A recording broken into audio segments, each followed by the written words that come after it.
6월 19일 월요일 분명히 서원하였으면 이란 제목으로 레위기 27장 1에서 15절의 말씀입니다. 사랑의 하나님 감사합니다. 오늘도 말씀 묵상의 시간을 주심에 감사합니다. 이 시간을 통하여서 하나님의 말씀이 들리고 복음이 들리기 원합니다.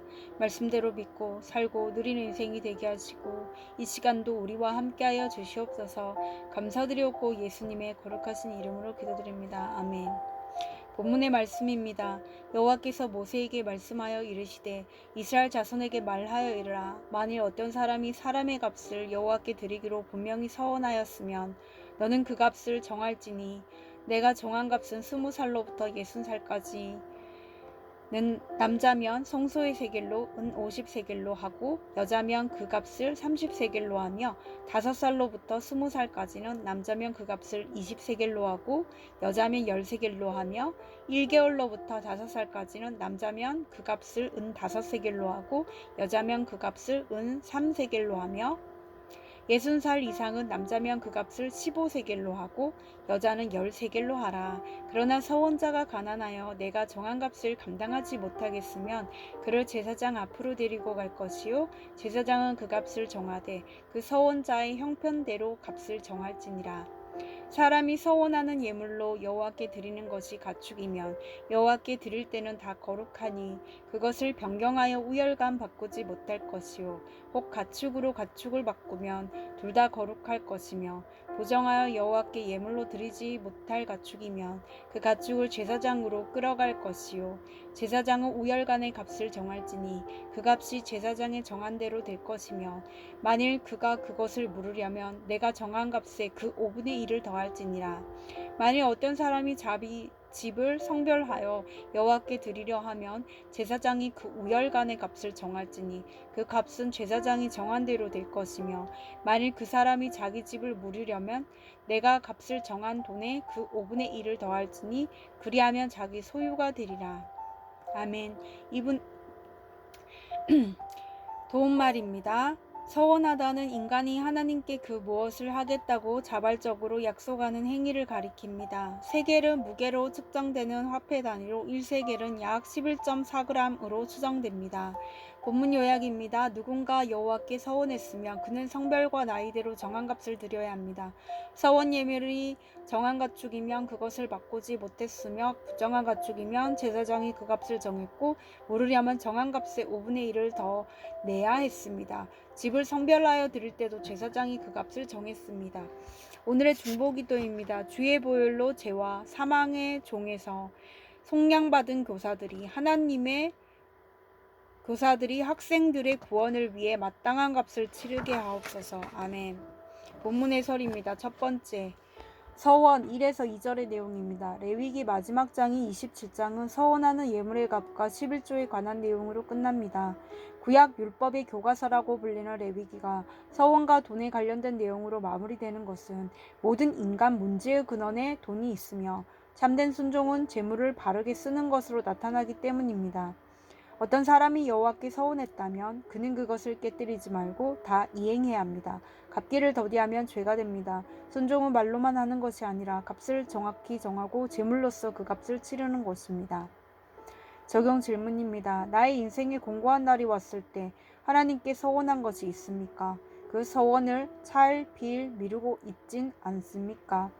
두 번째, 사람 3에서 8절의 내용입니다. 서원 예물로서 사람의 값은 순전히 그의 노동력에 근거한 것이기에 나이와 성별에 따라 달랐습니다. 한 세겔은 노동자의 한 달 품삯으로 성인 남성의 값은 무려 4년치의 연봉이 넘을 만큼 매우 비쌌습니다. 자신을 하나님께 드린다는 것은 이처럼 엄청난 물질과 시간, 헌신을 영혼 구원의 일과 공동체의 유익을 위해 기꺼이 드리는 것입니다. 한편 극빈자의 경우에는 제사장이 그 형편대로 값을 정할 수 있게 하여 누구든지 하나님께 헌신할 수 있도록 했습니다. 적용 질문입니다. 나 자신을 하나님께 드리기로 서원했습니까? 그럼에도 영혼 구원과 공동체를 위해 마땅히 써야 할 나의 물질과 시간 헌신을 아까워하고 있진 않습니까? 세 번째, 가축과 집 9에서 15절의 내용입니다. 하나님께 드리기로 서원한 정한 짐승은 함부로 바꿀 수 없었습니다. 하나님은 내가 환난 때 주께 서원한 예물을 기억하십니다. 환란이 지나고 보니 서원 예물의 값이 아깝다며 하나님께 바쳐진 것을 다른 것으로 대신하고자 한다면 하나님은 둘 다 가져가실 것입니다. 서원 예물로 드려진 부정한 짐승이나 집을 다시 사려면 원래의 값의 5분의 1을 더 내야 했습니다. 그러므로 하나님께 서원한 것을 되찾지 않고 하나님께 온전히 드리는 것이 지혜요 이익입니다. 적용 질문입니다. 내가 하나님께 드리기로 약속한 서원 예물을 다른 것으로 대체하거나 도로 찾으려고 하다가 더 큰 어려움에 빠진 적은 없습니까? 오늘 기도하기는 하나님께 듣고 배운 계명이 제 삶 속에서 재물을 바르게 사용하는 것으로 나타나게 하옵소서.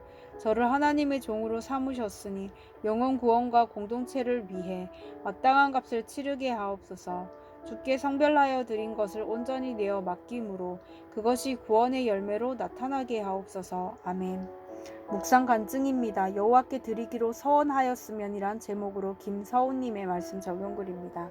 저는 믿는 가정에서 자랐으나 하나님을 떠나 믿지 않는 남자와 결혼했습니다.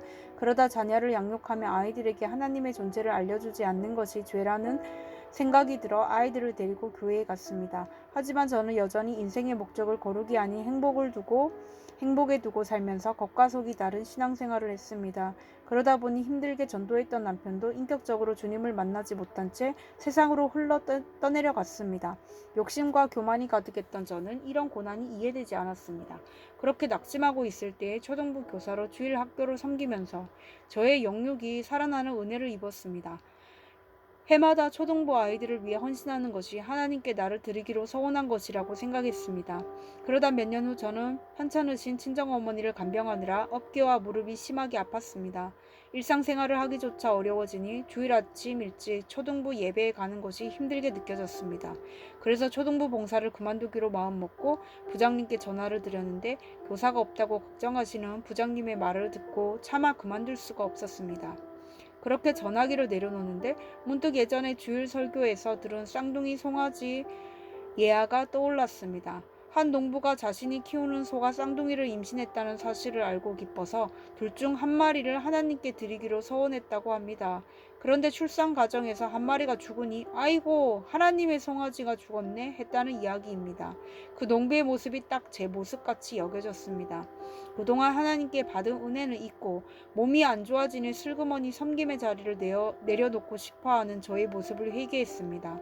앞으로는 영혼 구원과 공동체를 위한 물질과 시간과 헌신을 아까워하지 않고 주님이 제게 맡기신 일을 기쁘게 감당하길 소망합니다. 이분에 적용하기는 매일 자기 전 교회 소그룹 주체들과 초등부 아이들을 위해 기도하겠습니다. 공동체를 떠난 남편과 딸에게 믿음의 본을 보이며 따뜻한 언어를 사용하겠습니다. 입니다.